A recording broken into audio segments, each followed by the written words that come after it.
Hey guys, welcome back to Magic TV. My name's Craig. It is 9 o'clock on a Monday, which means it's time for a 5x5. This is where I take 5 subjects related to magic. I spend 5 minutes talking about each subject and then I move on to the next subject. It's always quick, it's always snappy, you never know what you're going to get. And today we're going to do a themed 5x5. I am going to do a 5x5 on a very particular subject. I've got notes, that's how important this is. This is basically 5 mistakes that magicians make that can kill bookings dead. Let me explain. I've been a professional magician for, probably the best part of 20 or 30 years, and I've built a pretty successful business supplying entertainment to clients literally all over the world. And my background is in marketing and sales. Actually, the first business I ran was a sales and marketing company. And I love business. I know I talk about business on this channel a lot. In the past, we used to do marketing things on this channel. On the Netrix, there's a ton of business courses. I love talking about business, but one of the things I like talking about the most is marketing, and more specifically sales, because for me, the two most important things of running a business are marketing and sales. You see, if you don't have marketing, if there's no marketing, then there's no leads. If there's no leads, there's no sales process. If there's no sales process, there's no bookings. If there's no bookings, there's no money. If there's no money, there's no profit. If there's no profit, you don't have a business, you have a hobby. So as a professional magician, one of the most important things that you have to get good at is marketing, and the other thing is sales. Now, I've talked about marketing and lead generation on this channel a fair amount, but I haven't really talked about the sales process much, and I've had quite a few people recently ask for my opinion on sales when it comes to magic. So today, like I said, I want to talk about 5 things, 5 mistakes that magicians can do that will absolutely kill a booking dead. Now, if you've ever, done a professional gig, if you're a semi-professional or a full-time pro, whatever the case may be, there's a chance that you've made these mistakes in the last, at some point in your career. I know I have. The only way I know about these mistakes is because I've made them, and when I stopped making them, it really made a big impact on my business and the amount of bookings and leads and gigs that I actually do. So without further ado, we're not going to waste any more time. We're going to look about the 5 things, the 5 mistakes that magicians make that will kill a booking dead. Okay, so number 1, I've got it down here, taking too long to reply to inquiries. I've got it here, I wrote it down. The number 1 killer of bookings is being slow to reply. Clients don't wait. They've probably Googled magician near me and contacted 3 or 4 magicians at the same time. Here's the thing, right? This is what you need to understand. In this day and age, you generally find that when people are inquiring for your services, unless they've specifically seen you and it's you that they want and they're sold on you, or maybe they've seen you at an event or a wedding fair, unless that's happened, they're probably shopping around, because that's what we do these days, right? You look for the best deal, you look for the best option, especially when it's something important, like a corporate event. You see, a lot of corporate events are organized by a PA to the head, to the MD, or somebody from a particular department who's being given the job of organizing an event. Not always is it organized by event planners. That can be the case, but not always. But regardless of whether it's an event planner or somebody within the company that's been given that task, their job's on the line. They need to make sure that every single aspect of that event is important, including the entertainment. So they're not going to risk just reaching out to one person or just just replying to one, just taking the first person at face value. They're going to compare and contrast. Same with people that are booking a wedding. It's the most important day of their lives. They're not just going to just go, oh, we'll just get any old person. They're going to be inquiring with 3 or 4 people. And the person that gets the booking, not always, but the person that's a lot of the time ends up getting the booking is the first person that replies to them. I got to tell you, as somebody who's into sales and understands the sales process and ran my own sales company, one of the most annoying things that has ever happened to me, ever, is ringing a client who's inquired, maybe it's taken me a few hours to get back to them, and I ring them and I go, hey, you inquired about a magician, and they turn around to me and go, yeah, we've already booked somebody, but Thank you so much for getting back to me. And you can just tell from their tone of voice, they're super positive people. And if you'd have rung them first, you probably would have got the booking. It's really annoying, especially when you consider that booking's the lifeblood of a business. So you really need to make sure, that you don't take too long to reply. I wrote down here, I've actually had clients tell me outright, we went with you because you replied first. Not because it was the cheapest, not because it was most expensive, or I had the fanciest website, literally because I answered first. So here's how to fix it. Here's how to make sure that you're the first person to reply. I'm going to give you a few ideas. First of all, set up some automation within your business. So if you aren't always available to reply to people when they first inquire, make sure that whatever channels they can use to inquire into your business are automated. If somebody's coming through and if somebody's filling in a contact form, for example, then have that contact form linked into something like Keep or Infusionsoft or 7 Hats or MailChimp or something like that, where there's automation, so that when somebody inquires, you can fire off automation after a predetermined period of time based on the criteria that they've put in the contact form that's going to send them a reply. Or do text-based marketing. Set up set up your contact form with, a text-based provider, so that as soon as they send that contact form in, they can get a text to their phone going, hey, thanks for inquiring. Or the other thing that you can do is integrate WhatsApp into your business, so that you push people to inquire with WhatsApp, and then once they do, you automate the WhatsApp flow. You automate the workflow within WhatsApp, so when they WhatsApp you, immediately they get the reply back. Hey, you're looking to book an event with me? Fantastic. What date are you looking for? And you can make sure through using systems like Zapier, you can connect that to your calendar. You can connect something like Super Chat, for example, to your calendar, and you can have the system check automatically to see if you're available and then pitch accordingly. If you put this automation in place, and this happens to us very regularly, you can literally have an inquiry come in, and by the time you've looked at that inquiry being in, the client's already booked in and sent their details in. The use of AI is very useful as well. Use something like Fixer to automate your emails, so that when somebody emails you in, it automatically will send them a reply based on the parameters inside that email. Again, you can even connect that to your calendar so that Fixer can check to see if you're available, and then basically pitch them accordingly. Now, if you don't want to do anything like that, you can also use a virtual PA. You can have a virtual PA set up so that they answer the phone only when the phone doesn't get answered by you. So let's say you're in a gig and somebody phones up and you can't answer the phone. That trips through to a virtual PA who knows all about your business and replies accordingly, answers the phone accordingly, pitches the client because you taught them how to pitch the client, and then you book it in. There's so many different ways now where even if you haven't got a big company, even if you haven't got multiple members of staff that will answer the phone for you, as a one-man band, there's a way quite cheaply to make sure that you never miss an inquiry, because if you're the first person to reply, then you are more likely to get the gig. And if you're leaving it ages before you get back to them, you're shooting yourself in the foot. Okay, the next thing that I want to talk about, the second mistake that people will make that will kill bookings, is pricing yourself incorrectly. I've made some notes here. A lot of magicians think undercutting is the way to get more work. They say, if I'm the cheapest, people hire me. Wrong. But at the same time, another big mistake is pricing yourself too high when you haven't got the experience to back it up. Now, it's really important that you get your pricing correct, and that pricing is in line with who you are based on your social proof and your digital footprint. That's really important. And generally, as a rule, there's 3 different levels, right, within any industry. Now, you can break it down even further if you want to, but if you're taking kind of a godlike view of this, there's 3 different areas, and I kind of think of them as premium, value for money, and budget or discounted, right? Premium is 7%, right? The 7% of the people that inquire are premium. They're looking for the best of the best. Price is no option. These are the people that will travel in the best cars, always go first class when they're on the plane, eat in the best restaurants, spend $1,000, $2,000, $10,000 a night on a hotel room. These are the people that spend the most money, because for them, it's more about the status symbol. They have the money and they want to be seen to being in that level. Okay, that's premium.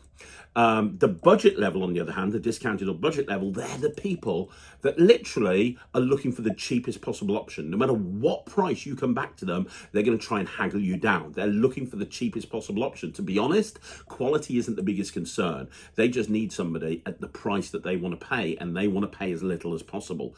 And the value for money section, they're people that are prepared to pay a good amount, a decent amount, and they want a fair service, for that money, right? Now, 7% is sort of the 7% is the premium. So about 20 to 25% is the budget, and then the main area is value for money, right? If you think about it, premium would be somewhere like Rolls-Royce, Ferrari. Your budget level would be something like Poundland or dollar stores or things like that, right? Now. The biggest section is value for money. And a lot of the time, in a lot of my companies, not all of my companies, but in a lot of my companies, I've actually tried to make sure that all of my marketing points towards people that are in the value for money range for a couple of different reasons. And this is what's really important that you need to understand. Is that if you're competing at a budget level, you're always going to be competing with somebody else. So we're always going to have your prices driven down. There's always going to be somebody cheaper. If you're competing at a premium level, you need to make sure that everything about your service is premium. You need to be seen that you offer a premium service, because here's the important thing, and this is what I was talking about. Your marketing and what you do, your digital footprint, your social proof, your Instagram, your website, everything needs to be in line with where you are pricing yourself. Because if you're telling everybody, if you're pricing yourself as premium, you better make sure that you are putting across that on your website and your social proof and your digital footprint. Because if you're not, people won't book you. Likewise, if you're after that budget level, you need to make sure everything is there. Because if you're showing yourself as, with pictures with celebrities and you look like you're premium, then people are going to come in at a budget level and not even consider booking you because you look too expensive, basically. I've always liked to go for value for money because there's more people there and you can normally get the type of fee that I'm looking to get, right? If that kind of makes sense. But you need to position yourself accordingly. You'll hear magicians say, don't go in too cheaply, don't undervalue the market. And look, here's the thing, the amount that you charge is up to you. Typically, as a rule, if you are inundated with gigs, if you have so many gigs that you don't know where to turn, you're turning people away left, right, and center, that's where you put your prices up, because you're so busy. Because when you put your prices up, what will tend to happen is you'll have people fall away. You'll have people that will say, no, you're too expensive for me. But the people that will stay, you'll still get bookings, but they'll be slightly less. But you'll be charging more for it, so you end up making about the same money or a little bit more. And then what happens is, as you stay at that level and you charge those prices, what will happen is you'll get more customers, and you'll get to a point again in the future at some point when you're going to need to put your prices up again, and then you do it again, and you do it again, and so on and so forth. Likewise, so here's the important thing, right? You want to price yourself accordingly. Like I say, magicians will tell you don't undercharge, but it depends on where you are. If you're brand new, if you've got no assets, if you've got no social proof, and you're trying to get experience and you're trying to, put some money together so that you can start a PPC campaign or whatever the case may be, you might want to go in at that lower level because you haven't got the experience and the social proof and the digital footprint to back it up. So you might want to go at a cheaper level. You might want to go in at a higher level. You definitely don't want to undercharge yourself, but you don't want to overcharge yourself either. The key thing is to do a competitor analysis, try and figure out what the price is in your area, and then look at where you are compared to all of those people and price yourself accordingly. That's really important. I've put down here, too low and you look cheap. Too high, you're looking unrealistic. Clients don't buy tricks, they buy confidence, professionalism, and proof that you can deliver. The fee doesn't match the if the fee doesn't match the perceived experience, people hesitate. And what I mean by that is if your website puts you across as like the greatest thing ever, and like Dynamo would shake in his boots if he saw you performing next to him, and yet you're charging a lot cheaper than anyone else, that's kind of a weird thing, right? I've seen people not get the gig because they've charged too little. Likewise, I've seen the reverse as well. So, like I said, competitor analysis. When you're new, price yourself fairly, but not in the very bottom. You want to be affordable while building that social proof, that digital footprint, those reviews, those testimonials. As your experience, confidence, and reviews go, you can raise your fees gradually. Always focus on value. Explain not just what you charge, but what they get to it, right? That's very important. So that's number 2. The second mistake is not pricing yourself correctly. Let's have a look at number 3. Okay, the third mistake that magicians will make all of the time that will literally kill a booking is not asking the right questions up front. In sales, we call this qualifying the customer. It's about making sure that you have what they are looking for and making sure that you're the correct match and they're the correct match for you. A lot of the time, I've seen magicians book gigs and they walk into the gig blind. Magicians think all they need to ask is, what time should I arrive? And that's enough. Now, I knew a magician once who turned up and thought it was a small family party. It was actually a corporate dinner for 200 people, and he was expected to perform on stage and do a 40-minute stage show, and he turned up in jeans and a t-shirt to do close-up magic at a family party. He hadn't asked the correct questions. So here's the important thing. When people ring up, or they email in, or they WhatsApp in, or they text in, or they communicate you in whatever way, when they do that, the first thing that you should be saying is, right, let me check our availability. Because you don't want to be going into a situation where you're spending 15, 20, 30 minutes on the phone or 2 days back and forth by email and you're not available. So you need to check to see if you're available. But the other thing, asking for that availability, saying I need to check their availability, it puts them on the back foot, because a lot of the time, if people are wanting just a price, you're turning around to them and saying, look, I'm really busy. I might not feel available. We need to check the availability. Now they're thinking, oh my God, what will happen if they're not available? I was really wanting to book this company or this person. So check the availability first of all. Get the postcode of where the gig is. Get the venue address. Get the date. Get the time, and find out exactly what they are looking for. Find out if you're available first of all. If you're available, you can then pitch them, but you can pitch them based on what it is that they're having. So a question that I always ask is, how many people are going to be at the event? Because this happened this morning. We took a booking this morning for a parlor show. They inquired about close-up magic. They inquired about mix and mingle magic. When I spoke to them, they'd booked an Airbnb for somebody's 60th birthday, and there were going to be 15 people in this Airbnb, and they wanted a couple of hours of close-up magic. That wouldn't have really worked, because having a magician mingling around where there's 15 people, you know as well as me, you could do 2 hours, you're going to need a lot of material, but also in that sort of environment, when you go up to one group, everybody will just gravitate and start watching you anyway.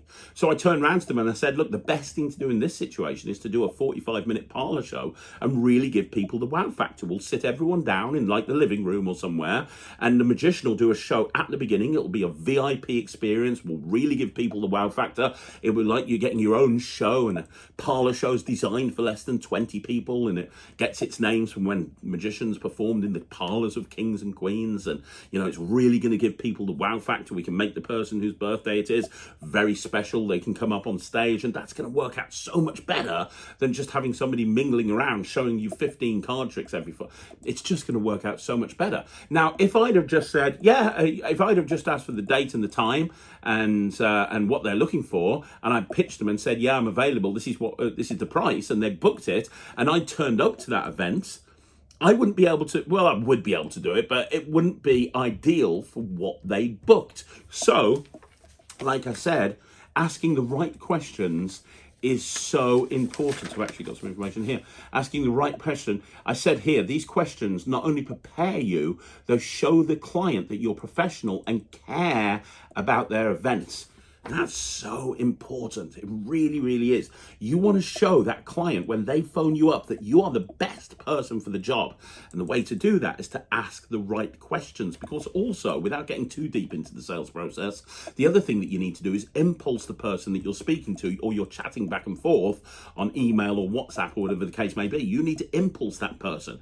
How do you impulse that person? Well, you impulse them by building a relationship.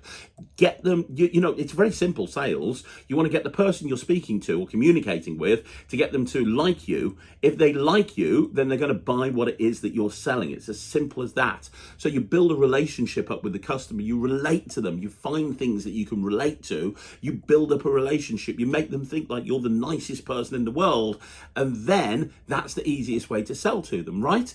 It's simple. It really is simple. But building up that relationship, it works by asking questions about their event, and then like talking to them about it. Like, oh, where are you getting married? Here. Oh, that's a lovely venue. We've performed there several times. It's really nice. The staff are really nice. Are you going to have the wedding in the Orangery part? Yeah, you are. Oh, that's lovely.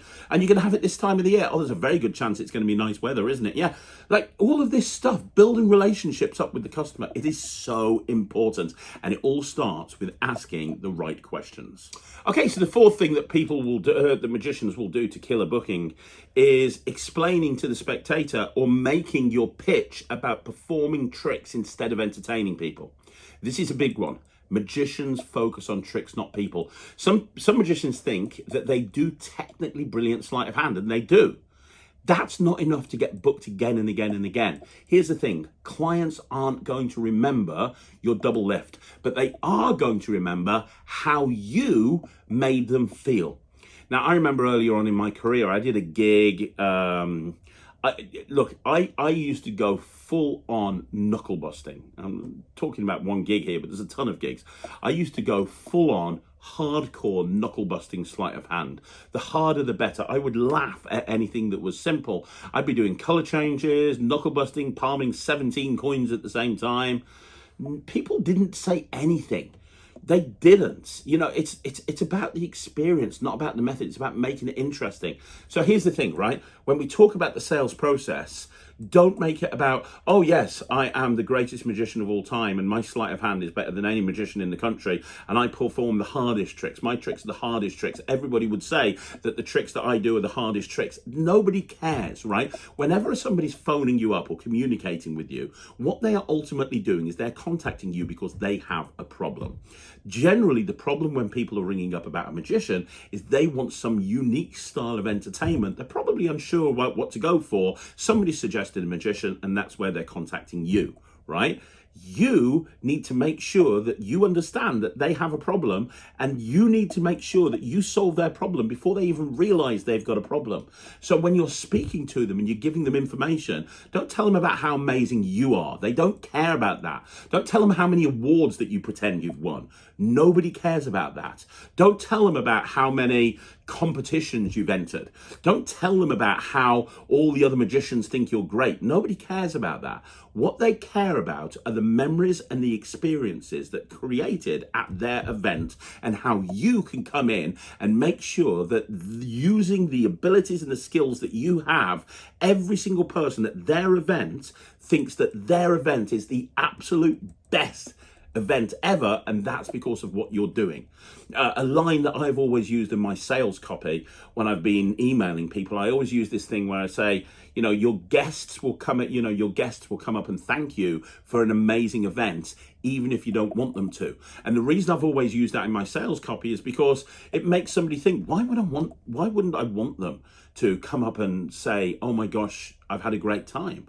But it subtly says everyone's going to love what it is that we're doing. Talk to them about how the magic is going to help bring people together. Talk about how the magic is going to help elevate the atmosphere. Tell them, weddings are a perfect example. Tell them how using magic, bring those two families together in a way that you couldn't do without magic.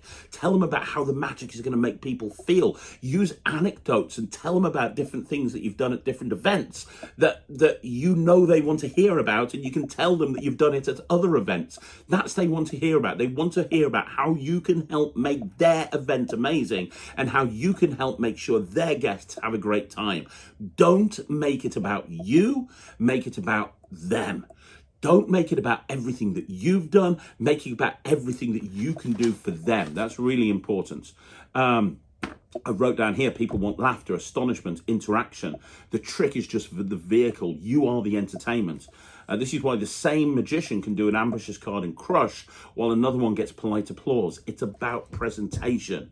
That's important. What are people feeling during this trick? It's so important. It's something that a lot of magicians forget about. So that's number 4, performing tricks instead of entertaining people. Let's talk about the final point. Okay, mistake number 5, the final mistake, failing to follow up after a gig. This one genuinely both in part frustrates me and blows my mind because it is so powerful. Following up. And I mean following up, not just before. Let me explain. Okay, right. I'm going to give you a couple of examples. There is a term in sales called the fortune is in the follow-up. Let me explain what it means. There's two ways that I'm going to be talking to you about this. There's after the gig, which I'll get to in a second, and then there's during the inquiry process. So a lot of the time people will inquire either over the phone or by email or whatever the case may be, and you get back to them, right? You let's say they phone you up and you tell them how much the fee is, and they go, brilliant, I'm going to get back to you.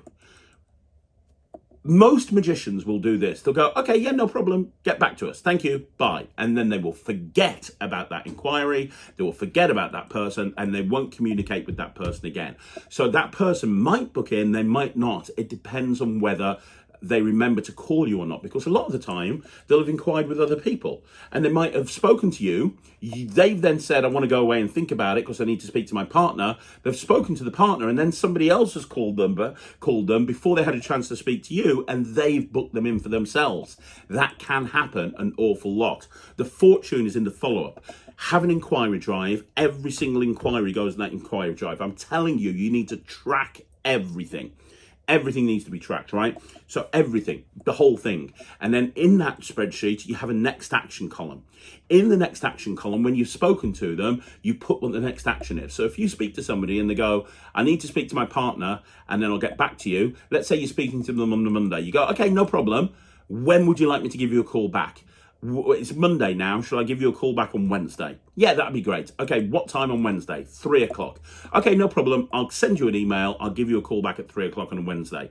In your next action column, you write, spoke to client, call back Wednesday, 3 o'clock. Now you've got a reason to call them back. You're not leaving the ball in their court. You are taking control of the sales process. You need to make sure that you keep following up on that lead until either it books or it goes cold or they say no, right? That is so vitally important. So if I ring back at 3 o'clock and they go, I still haven't decided, my wife's mulling it over. Okay, no problem. Would you like to have a few more days to think about it? Or would you like me to speak to your wife? Or shall I give you, what would you prefer? No, you don't need to speak to her. Okay, shall I give you until the weekend? Would you like me to call you after the weekend or on the Friday? Call me on Friday. We'll have made a decision by then. Okay, I'll give you a call on Friday. Boom, call on Friday. And also, if you're having a conversation with the person, write that in the notes in the next action column. So the other day, I spoke to somebody and their dog came running in and caused chaos. They were like, hang on a minute, my dog's just come in. I'm just going, Bruno, come back here, get in the crate or whatever it may be.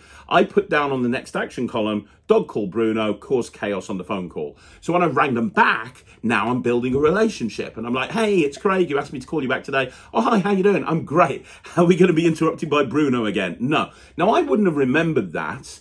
But I remember these things because I've made a note of them. These little details are so vitally important, right?